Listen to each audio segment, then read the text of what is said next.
இன்றைக்கு தேவன் நமக்காக தந்திருக்கிற வார்த்தை என்ன அப்படின்னா, லூக்கா 4வது அதிகாரம் 18வது வசனம்.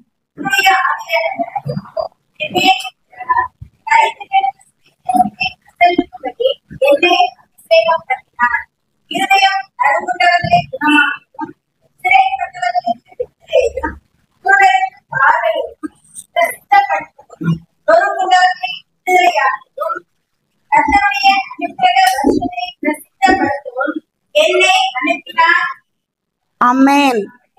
கர்த்தருடைய ஆவியானவர் என் மேல் இருக்கிறார். இதுதான் தேவன் நமக்காக இன்றைக்கு அனுப்பி இருக்கிற வார்த்தை.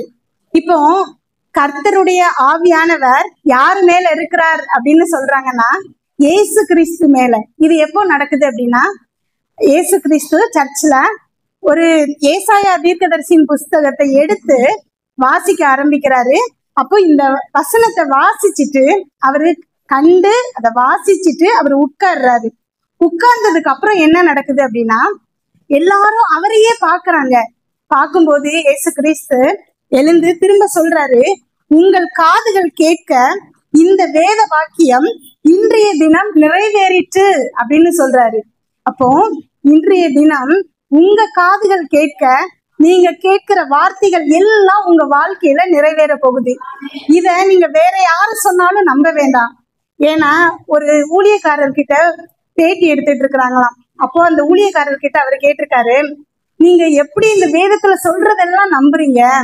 எப்படி அந்த அந்த விஷயங்கள்லாம் நம்பக்கூடிய மாதிரியா இருக்குது? ஒரு மீன் இருக்குதான், அந்த மீன் வயிற்றுக்குள்ள ஒருத்தர் போறாராம். 3 நாள் கழிச்சு உயிரோட அந்த மீன் அதை வர துப்புதான். இதெல்லாம் என்ன நடக்குமா? நடக்கவே நடக்காதே அப்படின்னு சொல்றாராம். அப்போ அந்த ஊழியக்காரர் சொல்லியிருக்கிறாரு, இது என்னங்க பெரிய விஷயம்? அந்த மீன் வயிற்றுக்குள்ள யோனா போனதில்லை. யோனாவோட வயிற்றுக்குள்ள மீன் போதும்னு சொன்னாலும் நாங்க நம்புவோம். ஏன்னா வேதத்துல சொல்லி இருக்கிறது குருட்டுத்தனமா நம்ம நம்பணும். கடல் செங்கடல் 2ஆ பிளந்துச்சு, வெற்று தரையில நடக்கிற மாதிரி இஸ்ரவேல் ஜனங்கள் நடக்கிறாங்க. அப்போ அது அற்புதம் நடந்துச்சு.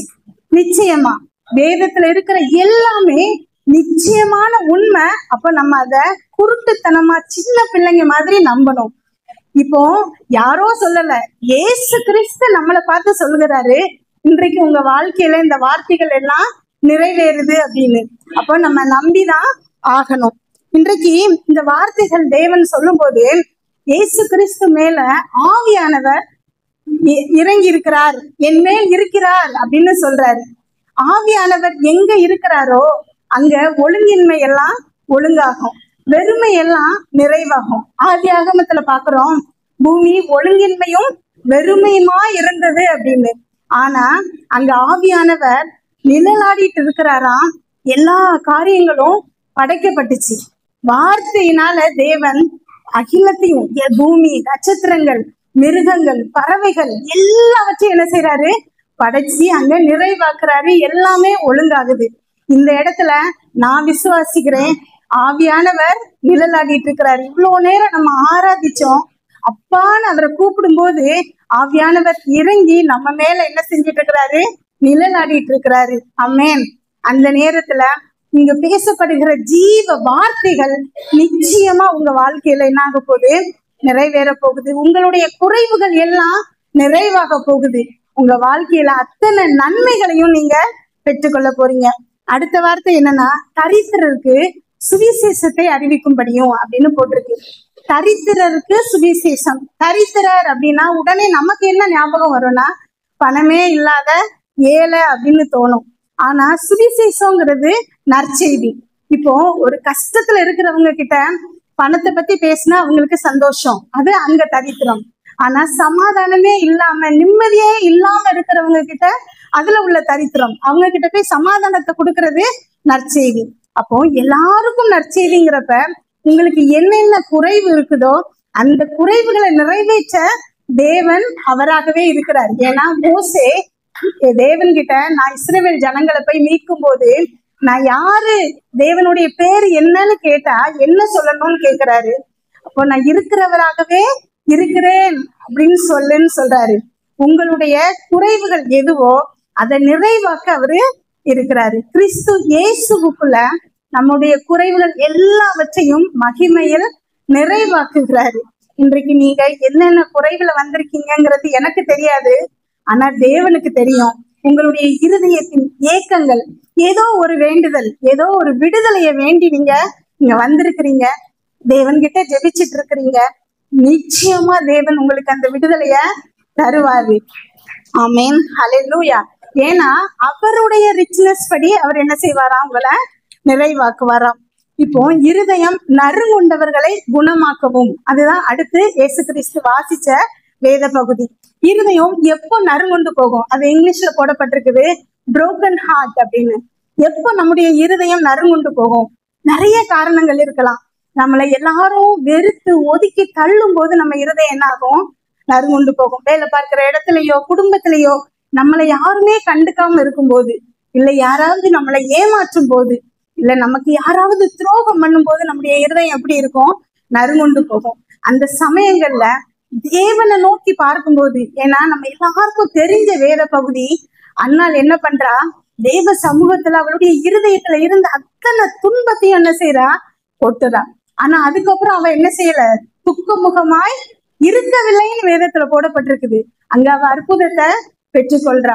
அதுல ஒரே ஒரு விஷயம் எனக்கு ரொம்ப மனசு ரொம்ப பாதிச்ச விஷயம் என்ன அப்படின்னா, எல்கனாங்கிறது அண்ணாவோட ஹஸ்பண்ட்.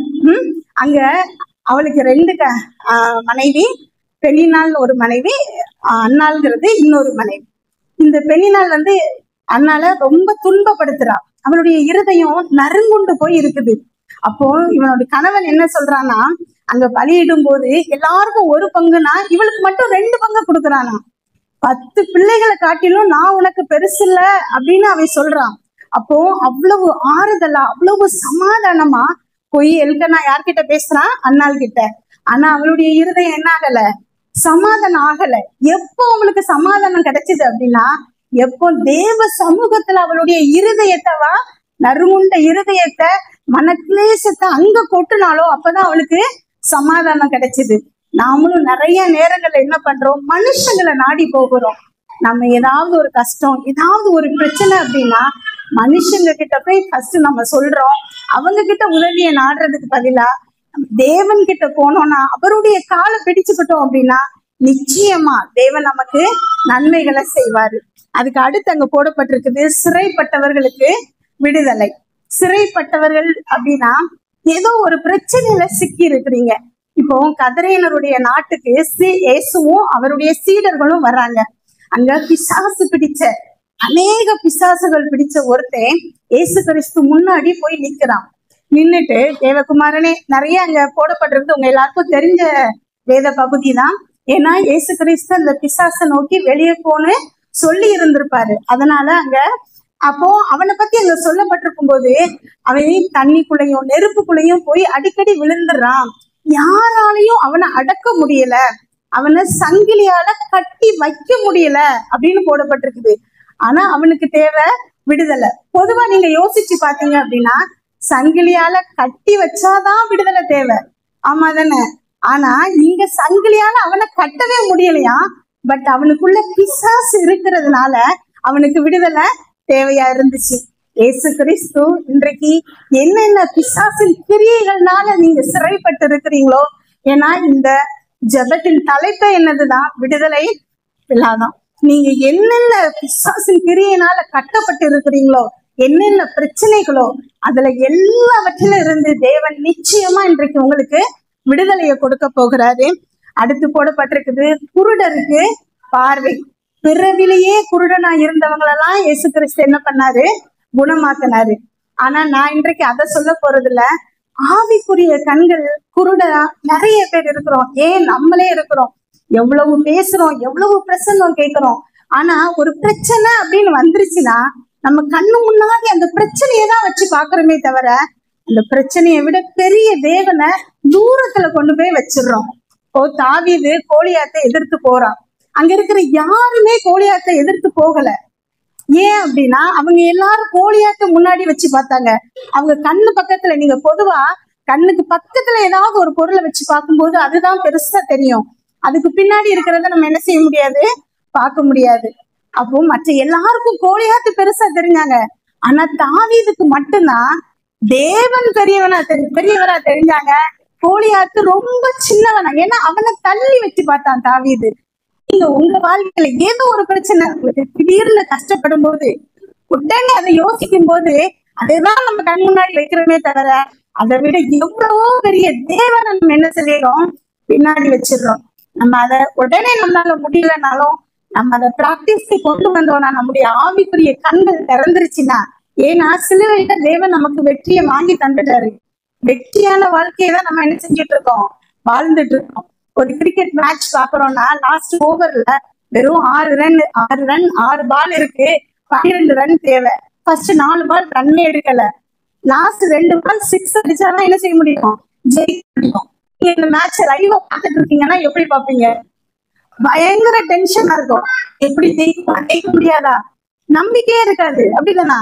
ஆனா அதே மேட்ச திரும்ப ஹைலைட்ஸ் பாக்குறீங்கன்னு வச்சுக்கோங்களேன், ஏன்னா 2 6 அடிச்சு ஜெயிடுச்சு, மேட்ச் வந்து ஜெயிச்சிருச்சு. இப்ப திரும்ப பாக்குறீங்க மேட்ச் லைவா இல்லாம கழிச்சு ஹைலைட்ஸையோ அந்த மேட்சையும் நீங்க பாக்குறீங்க. அப்ப பார்க்கும்போது ஒரு டென்ஷன் இருக்குமா, எந்த பிரச்சனையும் இருக்காது, நிம்மதியா உட்கார்ந்து என்ன செய்வீங்க, பாப்பீங்க. அது வாழ்க்கை.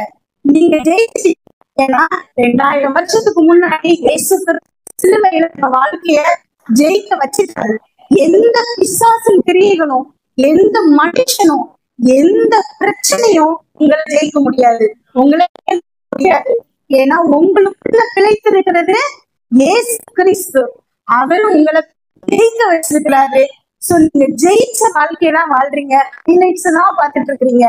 லேசான உபத்திரமும் வெகு சீக்கிரத்துல உங்களை விட்டு நீங்க போயிடும். வெற்றிதான் உங்களுக்கு நிரந்தரம். ஆமென், ஹல்லேலூயா. அதுக்கு அடுத்து நொறுங்குண்டவர்களுக்கு விடுதலை, அதுல போடப்பட்டிருக்கிற வசனத்தெல்லாம் அதுக்கு நொறுங்குண்டவர்களுக்கு விடுதலை. இப்போ தேவன் சமீபமா இருக்கிறாராம். சமீபமா அப்படின்னா பக்கத்துலன்னு அர்த்தம். நான் பேசுறது உங்களுக்கு கேக்குது அப்படின்னா பக்கத்துல இருக்கோம் அப்படின்னு அர்த்தம். ஆனா அங்க கேட்கிறோம், அவருக்கு அவ்வளவு சமீபமா இருக்கிறது. ஏன்னா அவர் தோடு மேலதான் நம்ம இருக்கிறோம். ஆமென், ஹல்லேலூயா. இப்போ இஸ்ரவேல் ஜனங்கள் எகிப்துல அடிமையா இருக்கும்போது அவங்க பெருமூச்சு விடுதலை பண்ணதுக்கு வந்தாராம். இன்றைக்கு நீங்களும் நானும் கஷ்டத்துல அழும்போது, புலம்பும் போது அதை கேட்காம இருப்பாரா? இல்ல, நிச்சயமா கேட்டாரு. நீங்க ஒரு பெருமூச்சு விட்டா கூட தேவன் அதை கேட்டு உங்களுக்கு உதவுறதுக்காக அவர் என்ன செய்யறாரு, ஓடோடி வருகிறாரு. இந்த வார்த்தைகள் எல்லாம் இன்றைக்கு இயேசு கிறிஸ்து சொல்றாரு. இந்த ஜீவன் வார்த்தைகள் உங்க வாழ்க்கையில என்றைக்கு நிறைவேறப்படுது, இன்றைக்கு இயேசு கிறிஸ்து சொல்லியிருக்கிறாரு. இன்றைக்கு இது எல்லாம் நிறைவேற்று அப்படின்னு சொல்லியிருக்கிறாரு.